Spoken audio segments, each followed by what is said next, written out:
Malam kita panjang juga ya. Kita bicara isu COVID. Hari ni macam-macam yang timbul dah tentang masalah COVID, masalah vaksin ni kan. Yang pro and con, yang pro, yang penyokongnya, yang menentangnya, macam-macam isu vaksin ni. Jadi seperti saya sebut semalam, kita ada hak nak bercara bab tu. Kan? Pasal nak suntik nanti kita nak suntik kat kita. Kita nak kena suntik ke tidak? Itu atas kita pula.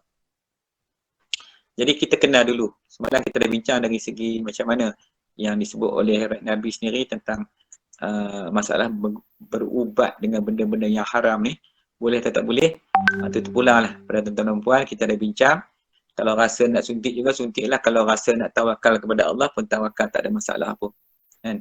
Benda tu kan semua. Saya tak boleh nak paksa orang, kita hanya bicara dari sudut bagaimana hukum dia boleh atau tak boleh.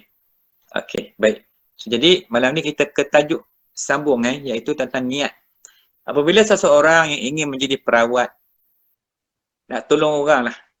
Ni duk zikir malam ni, lepas duk zikir-zikir ni balik rumah, ada je orang datang ke rumah. Tak pasal-pasal pula. Tak pernah datang ke rumah, datang makcik. Ni anak sakit boleh tolong nak japis mentah. Tolong buat air tawar ke. Macam tu. Kita pun tak tahu. Jadi, boleh tolong niat. Apa nak niat dia? Menolong orang sakit selagi ada nyawa. Selagi ada nyawa, kita tolong insya-Allah. Selagi kita bernafas, datanglah siapa pun ke rumah kita, kita tolonglah sakit dia nak berubat macam mana. Cuma yang seperti yang kita bincang, kena faham dulu. Apa syarat-syarat sebagai seorang perawat? Kita tengok dalam slide tu. Mempunyai iman dan keyakinan yang Allah Subhanahu Wa Taala sebagai penyembuh. Dia kena kukuh. Dia duk berubat orang, duk jampi orang, jangan duk kata dia ayat-ayat zikir, wirid-wirid doa dia jampi dan yang menyembuhkan. Kan? Sedangkan hakikat yang menyembuh itu adalah zat Allah Subhanahu Wa Taala. Kemudian yang kedua, mempersiapkan diri dengan ilmu tentang iman, Islam, ihsan. Dia kena faham. Sebab bila pesakit datang berubat, jangan duk cerita kat dia, hamu ni kena sihir ni, yang sihir mu ni, Tok Chai ni, orang asli dalam hutan, sihir mu ni. Kena japi. Kita duk bagi kat dia benda-benda yang tak jelas. Entah ya, entah tidak. Jadi, bila perawat ni dia ada ilmu tentang iman, Islam, ihsan, dia takkan cakap dia orang tu sakit sebab apa. Dia akan terbiah, akan terbiah orang yang sakit ni tentang macam mana tentang keimanan. Mungkin hak sakit kemu ni sebabkan dosa mu banyak. Bila dosa tu banyak, dosa ni macam api. Panah. Dosa kita sebab tu kalau kita tak bertaubat, panas macam api, kita rasa panas. Bila panas tu kita nak cari apa? Mulalah tak senang duduk. Kalau orang Perak pergi 5,000. Jadi panas tu kita tak senang duduk. Mula kita ingat ni kena sihir apa aku ni. Mula nak berubat. Pergi berubat pula, jumpa tak bawa pula, dia ceritanya macam 2-3 hari lepas, mu ada mimpi gitu gini tak? Yang tu kebetulan dia mimpi, hantu kaca dia. Dia lah mimpi. Hak tu lah orang buat kemu ya. Dia nampak tak? Ni bahaya dia. Duk menuduh orang itu, menuduh orang ni. Kita tak tahu kadang-kadang saya kata tadi, penyakit ni, sakit dia, ada benda lain kita nak tengok. Sama ada kifarah dia, sama ada dosa dia, kan? Sama ada sumpah dia, sama ada nazar dia. Sebab ada penyakit yang tak boleh sembuh sebab dia bernazar. Dia nazar, anak dia nak periksa, pas periksa, habis mu pas periksa, mak nak puasa sehari. Sampai 10 tahun tak puasa. Itu dia sakit. Japi habis satu kampung dah. Kalau ke Mamang tu, pusing ke Mamang tu jenuh dah. Sampai ke berserah pergi japi lagi. Tak mau sembuh juga. Nak sembuh macam mana? Nazar. Nazar ni hukum dia harus. Tapi bila dah bernazar, hukum tu wajib. Itu kena ingat. Sampai 10 tahun, kalau tak mau juga, tak ada pilihan dah. Paksa, kena kifarah balik. Kifarah dia, puasa sehari dulu. Yang dia niat tu, dia nazar tu. Kemudian puasa lagi 3 hari sebagai kifarah. Kemudian kalau ada duit, cari kambing seekor, sembelih kambing. Kalau tak ada duit juga, sedekah. Tidak, tak terangkat nazar tu. Banyak kes orang tu dia tak faham pasal nazar. Yang keduanya pasal sumpah. Wallahi wa billahi wa tallahi. Ni lagi berat. Dia sumpah dia tak tunai. Ini masalahnya. Kemudian hak dosa tadi. Hak sihir tu ada, memang ada pun. Sihir tu orang duk jampi kita tu kan. Orang buat macam-macam tu ada. Kita tak nafi kan, memang ada. Bomoh-bomoh yang jahat ni, manusia-manusia yang jenis berkawan dengan syaitan ni pun ada. Dia buat macam-macam gambar kita. Lah ni gambar senang dapat internet. Tangkap gambar je, gantung gambar tu, buah api lilin kat bawah. Tu serap, dia jampi dah kat bawah tu. Hey tu, hey ni, hey tu, hey ni. Yang kita kat rumah tu panas, musing kepala, pening kepala. Apa hal pening kepala pula? Ada, bukan tak ada benda tu, ada benda tu. Kan? Tapi kita nak jangan bergantung sangat, jangan terlalu percaya benda tu sangat.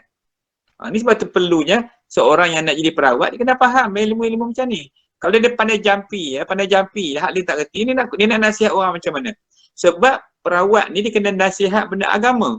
Dia tak boleh nasihat benda yang boleh merosakkan lagi akidah orang tu. Dah dia tak percaya, ada orang tanam barang. Gitu. Bahaya kan? Ya gitu jangan. Baik, kemudian kena beramal dengan amalan Islam sekadar kemampuannya. Sekadar mampulah, bukan paksa. Tapi dia boleh berubah orang pandai. Kan? Doa dia makbul. Kemudian yang empatnya ikhlas. Ihsan, yakni ikhlas kerana menolong orang sakit. Ikhlas tolong je lah. Tak adalah letak duit sampai sekali berubat 10,000. Ni 5,000. Macam-macam ribu cahnya. Beribu-ribu. Nak ke duit tu. Tak berkat ingat duk cah orang ribu-ribu tu tak ni berkat mana pun. Besok Allah kifarah lagi teruk kena kat kita balik. Kalau nak minta kena kita kadang-kadang ada je kita minta juga. Contohnya macam kena kifarah lah. Buang saka ke apa ke kena kifarah. Carilah kami siapa sembelih. Sebab pernah berlaku zaman Rasulullah. So kita ambil benda tu buat sebagai nak melepaskan daripada saka tok nenek tu. Dia pun satu hal juga tu pasal main saka-saka jin ni. Menjaga diri dengan adab dan akhlak terpuji. So kalau orang lelaki jadi bomoh, bila yang dia berubat untuk orang perempuan, so kena ada adab. Jangan ada pegang sana, pegang sini. Kalau terpaksa pegang juga, nak pegang dekat mana, nak rasa dekat tangan ke, tengok mungkin ada kat situ ke penyakit kan. Biar waris di sebelah tu. Biar waris ada. Jangan duk pegang.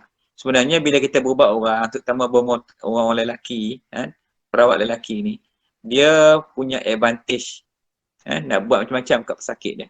Macam doktor, pegang sana, pegang sini, boleh pegang semua. Ni kena ingat baik-baik. Kalau tak pegang, tak apa. Ambil kain, sejadah ke apa ke, pukul kat kaki tangan sikit-sikit. Nak pelan-pelan, pukul halah. Dah, itu pun dah boleh. Macam tu. So, kena belajarlah kaedah dia. Yang keenam, menjauhi segala yang dilarang oleh Allah Ta'ala. Apa yang Allah larang, jangan buatlah.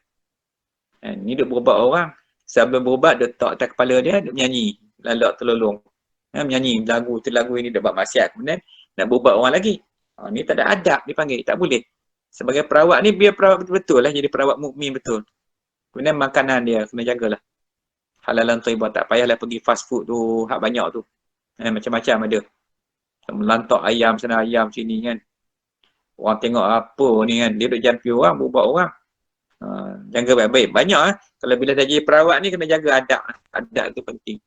Baik, dan tidak mengambil kaedah atau cara-cara berubat dari dalam buku atau melalui tok guru Google atau tok guru internet. Jadi kaedah-kaedah rawatan tu jangan duk tengok sangat Dan ni dalam internet banyak orang suka masukkan YouTube. Perawat-perawat ni dia suka seronok. Dia rakam, dia masuk, dia akan cerita lah. Tengok macam mana kita rawat orang. Tak boleh jadi sombong. Nak berubat ni, kita berubat dengan Allah. Jangan berubat dengan kita. Jangan berubat dengan nafsu kita. Kita nak masa nak berubat tu, kita jangan duduk nama bahasakan diri kita tu. Kita ni kadar apa? Duduk elok kan. Duduk pandang balik kepada Allah. Segala-galanya ni hak milik mutlak Tuhan. Tuhan yang menyembuhkan. Penyakit tu berdatang daripada Tuhan dan Tuhan lah nak menyembuhkan. Kalau tak sembuh kita dapat macam mana? So kan dah duduk adab elok-elok bab ni. Baik, kemudian ambil ijazah dulu dari mana-mana syekh atau mursyid supaya tidak terjebak dalam sesat uluhiyah, ubudiyah atau akidah atau syirik khufi. Saya cakap sekali lagi, perawat ni kalau tak berhati-hati, umpama buka pintu rumah neraka dia tunggu tu. Sebab bila jadi perawat, dia kan cakap ke bukan? Dia bukan nampak apa kena penyakit tu, tapi dia tuduhnya. Tu ada orang tabur tanah kubur depan rumah kamu tu contoh. Benda tu saya tak nafi kan, memang ada. Masa saya ada berubat orang apa ada, kita ambil. Kita ambil barang orang tanah, memang. Orang tanah barang kita pergi ambil, korek. Ada sungguh bukan cerita dongeng benda ni. Pengalaman saya sendiri kan. Depan rumah saya sendiri, orang tanah macam kita buang. Tanah kita buang. Rajin pula menanam tu. Heran juga siapa menanamnya. Ada lah benda tu kan tak ada. Tapi jangan percaya sangat. Kalau bukan dengan izin Tuhan, takkan jadi. Kita kan kena bertanya balik. Kalau lah Allah tak izin, kalau Allah izin, kenapa orang tu nak buat jahat kat kita? Sebab tu bila buat nanya ke orang, segala amal baik kita tu lebuh pergi kepada orang tu. Hak jahat orang tu semua datang kat kita. Kadang-kadang Allah sakitkan kita sebab Allah nak bagi ganjaran pahala kat kita. Mungkin kita banyak dosa sangat maksiat, maka Allah sakitkan kita. Allah ada orang dendam buat sihir pula, kena sihir teruk tunggu terbalik 2-3 tahun berubat saja kerja kita. Maknanya Allah nak hapuskan dosa-dosa tu. Ni pun kita kena faham baik-baik juga. Bila setiap yang Allah datangkan kepada kita, kesemua tu ada hikmah di sebalik kesakitan yang diberi kepada kita tu.